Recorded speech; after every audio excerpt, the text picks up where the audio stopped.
홍익도 목사님이신데 우리가 잘 아는 이 바퍼 목사님이십니다. 우리 다일 공동체, 또 영성수련원, 천사병원, 해외 빈민촌 사역을 두루 또 섬기고 계시는 또 귀한 사역을 하고 계신 분이십니다. 우리 박수로 이 자리에 모시겠습니다.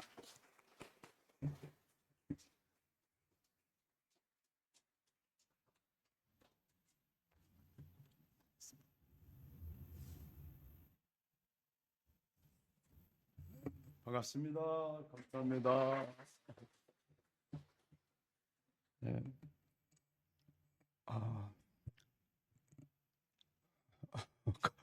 갑자기 눈물이 왈칵 올라오려고 그래요. 우리 샘물 호스피스 가족 여러분들에 대한 신뢰와 감사와 존경의 마음을 항상 갖고 있었습니다. 제가 이 샘물 호스피스는 막 이제 지어질 때, 아직 지어지고 완성하기 전에 잠깐 왔었고, 지어지고 나서 한 번 왔었고, 오늘 세 번째인데 깜짝 놀랐어요. 그 사이 귀로만 듣다가 오늘 와서 이렇게 오늘의 이 샘물 호스피스 가족 여러분들, 그리고 봉사자 여러분, 또 보호자 여러분, 지금 온라인으로 예배를 드리고 있는 우리 병실에 계시는 환우님들 모두에게 우리 주님이 주시는 기쁨과 평안이 넘치기를 간절히 빕니다.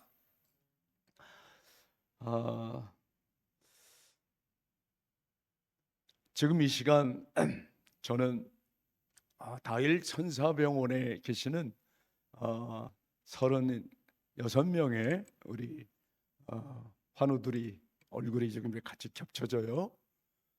다일 천사병원은 40베드만 허락을 받았어요. 이분들의 특징은 뭐냐면 아무나 여기 올 수 있다고 오고 싶은 게 아니고 노숙 체험을 한 사람이에요. 길에서 누워본 경험이 있는 사람들을 서울시가 이제 저희들에게 위탁해서 저희가 돌아가실 때까지 섬겨드리고 있어요. 우리 각 구마다 노숙인 쉼터가 있는데 서울 안에 한 25개 가량 이상의 노숙인 쉼터가 있어요. 근데 그곳에서 이제 통고를 받죠. 당신은 6개월밖에 못 살 것 같다. 또는 1년 살아봐야 한 1년 살 것 같다. 이렇게 진단을 받은 사람만 오게 돼 있어요. 그러니까 주로 노숙자 생활을 살던 분들이에요. 무료 급식소에서 식사를 하시고 가정과는 완전히 단절된 분들이 대부분이죠. 우리 샘물 호스피스는 다 환자 한 분이 있으면 가족 한 분이 있잖아요. 보호자가 있어요.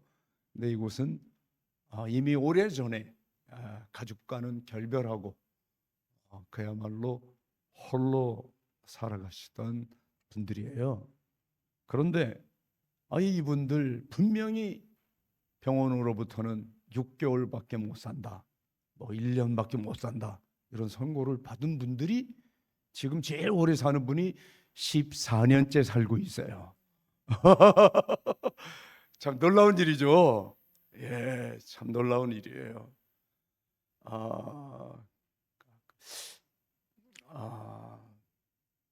더러 우리가 가장 큰 이제 기쁨은, 보람을 느끼는 시간은 이곳에서 이제 자활과 재활에 성공하셔서 3년 또는 한 5년 미만에 다시 건강을 회복하고 독립해서 방을 서울시가 얻어줘요. 그런 분들에게는. 그래서 이제 나가서 그분들끼리 공동생활 가정을 꾸려요. 서너 명이 같이 한 집에서 가족같이 그렇게 지내는 경우, 이제 참 저희들은 큰 보람을 느끼고 있죠.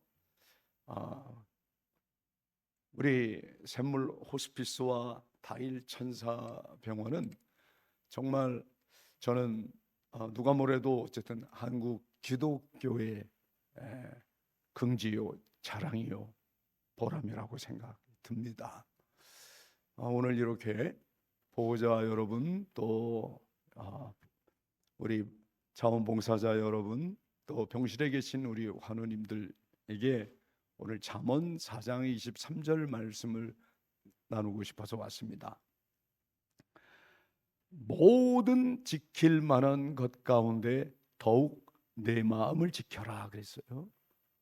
우리 아내나 남편 마음도 아니고 자녀들이나 부모님 마음도 아니고 내가 내 마음을 지키지 못해서 하루하루 지옥 같은 삶을 살아가는 사람들을 저는 40년 넘게 봤어요.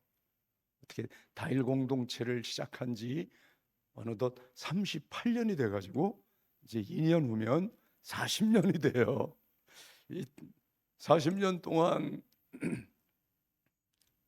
마음에 천국을 사는 사람도 있는데 그 어디를 가나 주 예수와 함께 동행하면서 아무 염려 없습니다. 아무 근심 없습니다.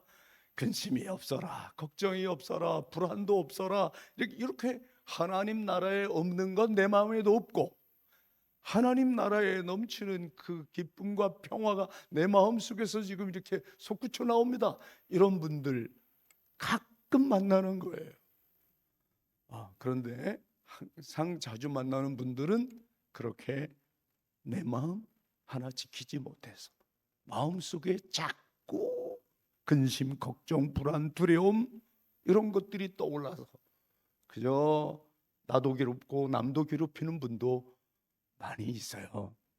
자, 이분들에게 주시는 하나님 말씀이 무릇 지킬 만한 것보다 내 마음을 지켜라입니다. 내 마음. 오늘 우리 환우들이나 또 환우의 보호자나 우리 봉사자 여러분, 지킬 만한 것보다 뭘 지키라 그랬습니까? 내 마음을 지켜라 그랬어요. 우리 어머님이 지금 이 시간 저를 위해서 기도하고 계세요. 제가 어느덧 나이가 올해 7순입니다. 저희 어머님이 98세시거든요. 저희 어머님이 설곡산 다일 공동체 최근에 세워진 다일 요양원에, 숲속 요양원에 제일 연장자로 지금 살고 계세요. 어머님 한 분만 지금 이렇게 기억력이 있으시고 나머지 모든 분들은 다 치매 어르신들이에요. 저희 어머니가 98세신데 저보다도 기억력이 좋아요. 그리고 오늘 샘물 호스피스 가서 설교한다 그랬디, 내가 몇 시에 한다 그래서 그 시간 기도하고 있을게. 지금 우리 어머님이 칠순 아들을 위해 기도하고 있습니다. 저희 어머님 기도가 저에게 재산 목록 1호입니다. 너무 든든하죠. 그런데 어머니 병실 바로 옆에 우리 어머니에게 늘 말씀을 가르쳐 주시고 어머님을 위해서 기도하시던 어머님이 전도사 시절에 어머님이 담임 목사로 섬기던 목사님 한 분이 한 부부가 그 부부가 같이 살고 계세요. 두 분은 다 치매로 기억력이 없으세요. 그런데 저희 어머니가 과부가 되셨을 때가 41살이에요. 41살에 일남 이녀 어린 것들을 둔 젊은 과부에게 목사님 한 분이 말씀으로 도전을 하셨어요. 우리 어머니가 그때 갑자기 건강하던 남편이 이 세상을 떠나자 매일 눈물, 한숨, 근심, 걱정만 하던 어머니, 그 어머니 새벽 기도 시간에 매일 제일 먼저 와서 제일 나중까지 울며 기도하는 우리 어머니를 향해 이 젊은 목사님이 과부에게, 저희 어머니에게 오늘 이 말씀을 하신 거예요. 그날 잠언 4장을 한 장 읽고 말씀을 나누는 날인데 잠언 4장 23절 이 말씀을 통하여 지금 울고 계신 현선옥 집사님에게 하시는 말씀이네요. 이제 눈물을 거두세요. 한숨을 그만 쉬세요. 집사님, 어쩌자고 그렇게 날마다 근심 염려 속에서만 사십니까? 이제 마음을 지키실 때가 됐습니다. 벌써 남편이 하늘나라로 간 지 벌써 몇 개월이 됐는데 여전히 눈물만 흘리시면 어떻게 합니까? 마음을 지키셔야 합니다. 우리 주님의 평화가 있기를 바랍니다. 그랬는데 우리 어머니가 아멘을 안 하고요, 그 자리에서 벌떡 일어나서 질문을 하셨어요. 뭐라고 했냐면, 어떻게 해요? 이렇게 물어봤어요. 마음을 어떻게 지키냐고요? 가르쳐 주세요. 저도 마음 지키며 살고 싶어요. 그런데 가만히 있어도 근심 염려가 따라오는 걸 어떻게 해요? 이 마음속에 끝없이 일어나는 불안, 두려움이 있는데 이거 어떻게 해요? 아무리 기도를 해도 기도할 때뿐이지, 어머니는 기도하기 전에도 염려하고 기도하면서도 염려하고 기도 마치면 또 염려하고 하루 종일 염려하고 일주일 내내 염려만 하는 염려병 환자였던 시절이 있었어요. 그런 어머님을 고쳐주신 분이 바로 지금 우리 어머니 옆방에 목사님 부부가 같이 계세요. 저는 그 목사님을 아버지라고 불러요. 저는 그 당시 15살 소년이었어요. 우리 어머니도 살리고 저도 살려주신 귀한 목사님이에요. 저는 그분을 어제도 제가 발 마사지 해드리고 이제 좀 며칠 후에는 그 목사님 아들과 함께 목욕도 좀 시켜드리려고 해요. 오신 지 얼마 안 됐기 때문에 나 언제 집에 가지? 나 언제 집에 가? 우리 아들이 나 데리러 올 때가 됐는데 그렇게 말씀을 하세요. 이 목사님께서 30대 젊은 목사님이시, 우리 어머니는 40 초반 과부. 이 30대 젊은 목사님이 그 옛날에 어머니에게 던지신 말씀이에요. 집사님 마음 지키셔야 합니다. 그런데 어머니 뭐라 그랬어요? 어떻게 해요? 지금 예를 들어 제가 지금 이렇게 설교를 하고 있는데 여러분 중에서 갑자기 벌떡 일어나서 목사님 질문 있습니다 그러고 어떻게 해요? 이렇게 물어보면 저같이 이제 좀 인생을 그래도 조금 어느 정도 살았잖아요. 그러면 당황하지 않을 텐데 30대 젊은 목사님이 얼마나 당황했겠어요? 어떻게 해요? 그런데 하나님께서 갑자기 빌립보서 4장 6절 말씀 생각나게 하시더래요. 이 말씀으로 우리 집사님에게 어떻게에 대한 질문에 대답이 되겠다. 그래서 어떻게 지키냐고 물어보셨는데 빌립보서 4장 6절, 여러분 한번 4장 6절 이렇게 성경 갖고 계신 분 있으면 찾으셔도 됩니다. 빌립보서 4장 6절 말씀을 지금 병실에 계시는 보호자 여러분 꼭 제가 오늘 여길 떠난 이후에도 오후나 저녁에 한 번 더 또는 두 번도 괜찮아요. 계속 들려주세요. 어떻게 마음을 지키냐? 아무것도 염려하지 말고입니다. 오직 모든 일에 기도와 간구로 너희 구할 것을 감사함으로 하나님께 아뢰라. 그러면서 우리 어머니에게 말씀하신 거예요. 집사님, 아무것도 염려하지 말라고 합니다. 어떻게 해요? 아무것도 염려하지 말고, 이게 기도보다 먼저 할 일입니다. 세상에 기도보다 먼저 할 일이 있습니까? 그럼요. 순서가 있잖아요. 아무것도 염려하지 말고, 그리고 하는 게 뭐예요? 기도로, 간구로, 감사함으로 하나님께 아뢰라. 그리하면 그 결과가 7절이에요. 바로 7절. 하나님의 평강이 그리스도 예수 안에서 너희 마음과 생각을 지켜주시리라.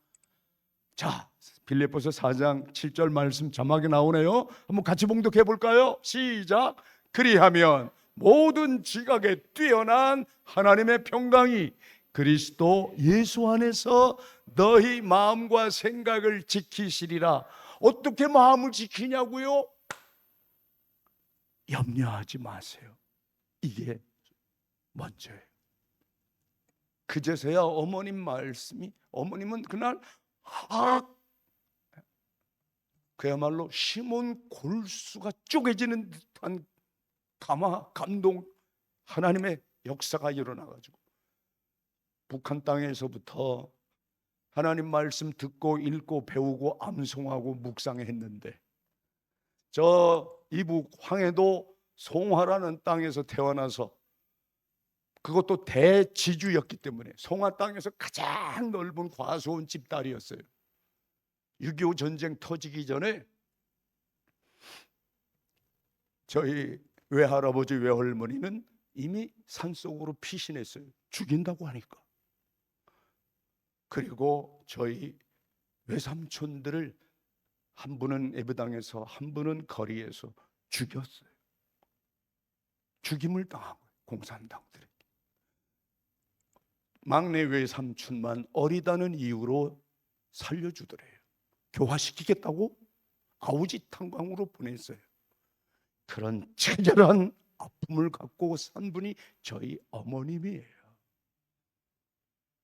근데 어머니가 고향 땅에서 피난 오기 전에 그런 처절한 아픔이 있었는데, 세상에 산속에 피신해 있던 저희 외할아버지가 저희 어머니에게 쪽지 하나 써서 보냈대요. 그 쪽지에 뭐라고 써 있냐면, 사랑하는 딸아,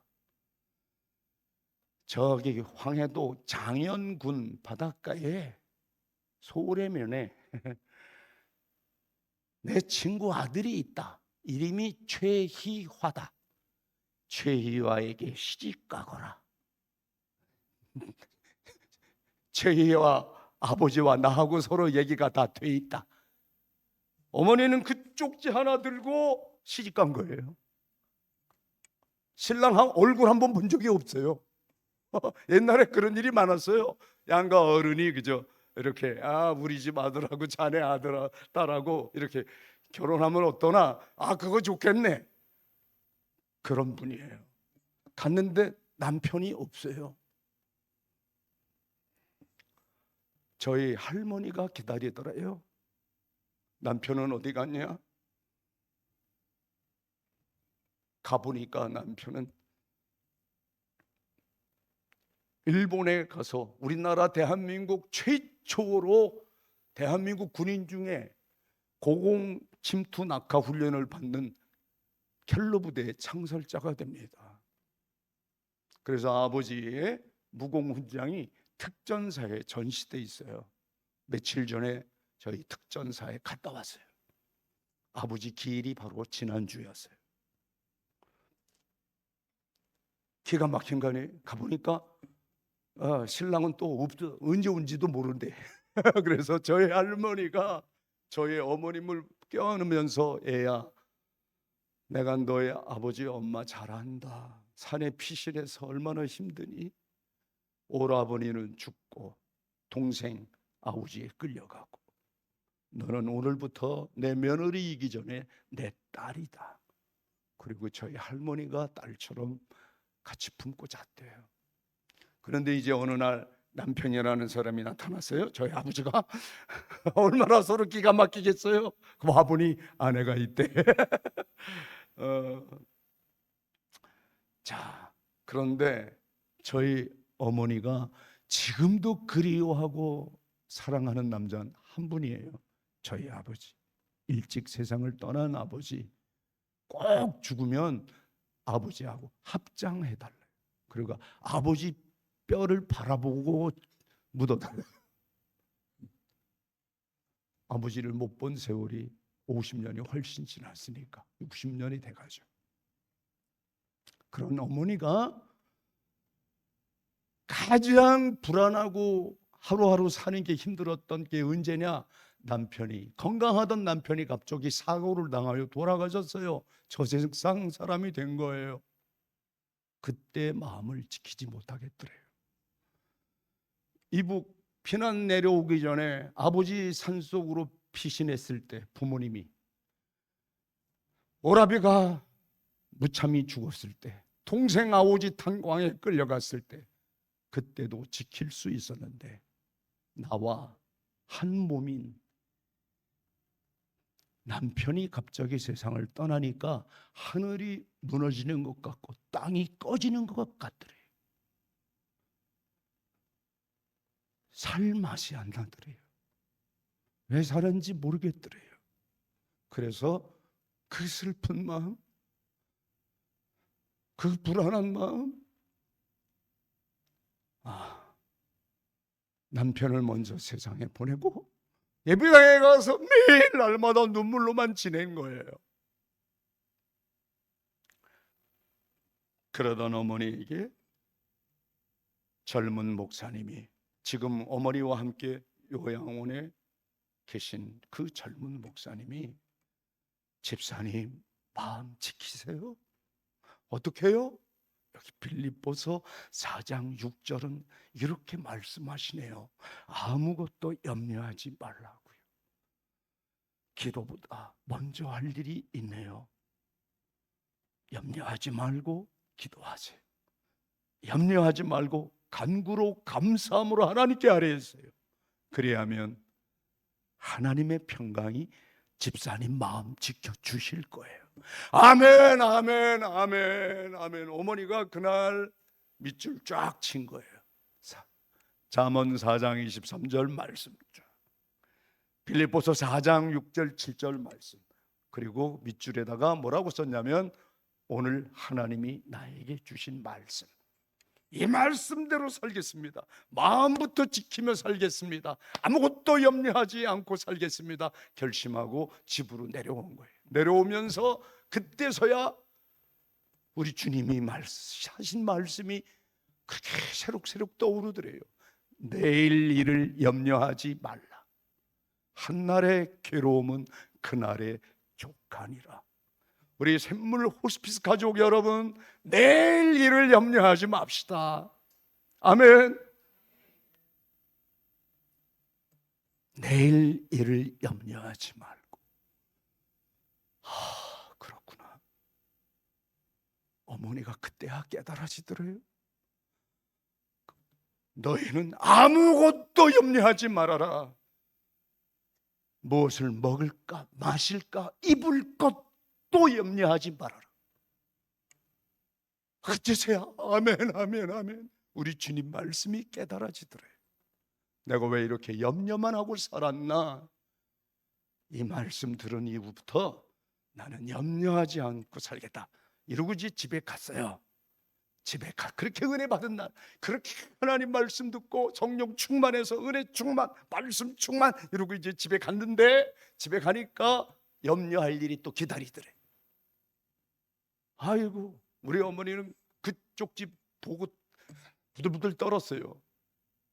누가 쪽지 써놨냐면요, 이놈이 아들놈이 집을 나가면서 어머니에게 편지를 써놓고 나갔어요. 어머니, 저 다시는 집에 안 들어옵니다. 저 가출 청소년이었습니다. 뻑하면 집 나가는 놈이었어요. 그게 처음이 아니고 이미 여러 번이에요. 그런데 어머니가 그쪽 집 붙잡고 어머니가 버스 정류장 종점으로 뛰어와가지고요, 제 등 뒤에서 하신 말씀이, 일도야! 저는 이제 항상 등짝을 때리고 하는 말씀이 있었어요. 집 나갈 때마다, 집에 나갔다 들어올 때 왜 들어왔겠어요? 배고프니까 들어오고, 추우니까 들어오고, 돈 떨어지고 들어오고 그랬을 거 아닙니까? 그럴 때마다 이놈의 새끼야, 공부해야지. 공부 열심히 해서 인류고등학교 가야지. 그게 네가 살고 내가 살고 우리 집안이 살지. 너 왜 그렇게 방황하니? 저 그때 중학생 시절이에요. 중학교 다닐 때 어머니가 가출하면 항상 등짝을 때리면서 공부해라, 공부해서 남주냐 하던 어머니가 변했어요. 어떻게 변했냐? 하나님 말씀 들은 그날부터 어머니가요, 내 등 뒤에서 하신 말씀이 너무 놀라워요. 일도야 잘 가라, 이 말 해주려고 왔다. 숨이 가빠가지고 나는 오늘부터 결심한 게 있다. 아무것도 염려하지 않는다. 모든 지킬 만한 것보다 더욱 내 마음 지키라. 하나님 말씀 들은 날이다. 잘 가라, 하나님이 함께 하시기를.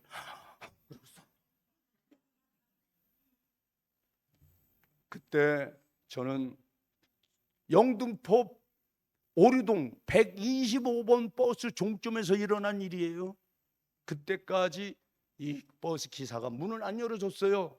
왜? 아주머니가 저 쫙 뛰어 내려오는 걸 보셨으니까. 그 당시는 훤히 다 보였어요. 집이 몇 채 없어서 변두리 저 영등포 구석이었었는데, 이 기사님이 놀라운 광경을 본 거죠. 우리 어머니가 등 뒤에서 집 나가는 새끼한테 잘 가라 그러고 가니까 그때야 문을 열어주신 거예요. 야, 타라고. 저는 버스 탈 수가 없었어요. 우리 어머니가 탁 돌아서서 주 안에 있는 나에게 딴 근심 있으랴, 십자가 밑에 나아가 내 짐을 풀었네. 할렐루야, 할렐루야. 얼마나 큰 목소리로 찬송을 부르는지. 그 버스 종점에서부터. 우리 어머니가 키가 작아요. 배움도 짧아요. 가방끈이 짧다고요. 그런데 딱 큰 게 두 가지예요. 목청이 커요. 목소리가 크고 믿음이 커요. 어머니가 얼마나 큰 목소리로 찬송을 부르는지. 그 기사님도 문 열어주고 야, 타 그러다가 가만히 있더라고요. 어머니를 보시는 거예요. 어머니가 그때부터 두벅두벅 걸어 올라가는 거예요. 산 중턱에 있었던 저희 집 올라갈 때까지. 저는 그 버스를 안 타고 어머니 따라갔어요. 그래서 오늘의 제가 있는 거예요. 여러분, 아무것도 염려하지 마시기 바랍니다. 우리 샘물 호스피스 가족 여러분, 특히 지금 병상에서 오늘 내일 언제 하늘인 날에 갈지 모를 환우들에게도 우리 주님 말씀합니다. 내 마음을 지켜라. 어떻게 해요? 아무것도 염려하지 말고 기도로, 간구로, 감사함으로 하나님께 아뢰면 우리 하나님의 평강이 그리스도 예수 안에서 여러분들의 생각과 마음을 지켜주실 줄 믿습니다. 보호자 여러분, 또 봉사자 여러분, 우리 모든 샘물 호스피스 가족들을, 이 귀한 분들을 섬기는 우리 사랑하는 지체들이여, 오늘 구약 잠언 4장 23절을 통해 들려주신 말씀, 그리고 빌립보서 4장 6절 7절 예배 마친 후에도 한 번 이상 꼭 밑줄 쫙 치시고 어머니처럼 오늘 하나님이 내게 주신 말씀, 이때 놀라운 역사가 일어날 줄 믿습니다. 기도하겠습니다. 하나님 아버지 감사합니다. 이제는 누구보다도 제 마음부터 지키며 살겠습니다. 마음을 어떻게 지킬 것인가 목사님께 여쭈었더니 젊은 목사님께서 우리 어머니에게 염려하지 마십시오. 아무것도 염려하지 마십시오.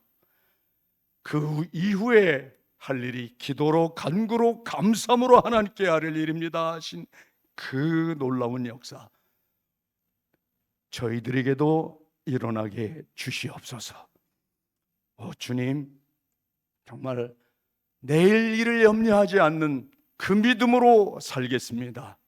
아무것도 염려하지 않겠습니다. 주님, 이 마음의 결심, 이 마음의 결단, 하나님 나라에 부르는 그 시간까지 계속 이어지도록 강복해 주시옵소서. 그리하여 하나님과 함께 우리 주님의 그 은혜와 하나님의 그 놀라운 사랑과 성령의 교통하심이 함께하는 성삼위 하나님의 놀라운 은혜가 늘 지금부터 여기부터 충만케 해 주시옵소서. 하나님 나라 부르시는 그날까지 오직 그 은혜와 사랑과 교통함 속에서 아무 두려움 없이 근심 없이 염려 없이 살도록 강복해 주시옵소서. 예수님의 이름으로 간절히 기도드리나이다. 아멘.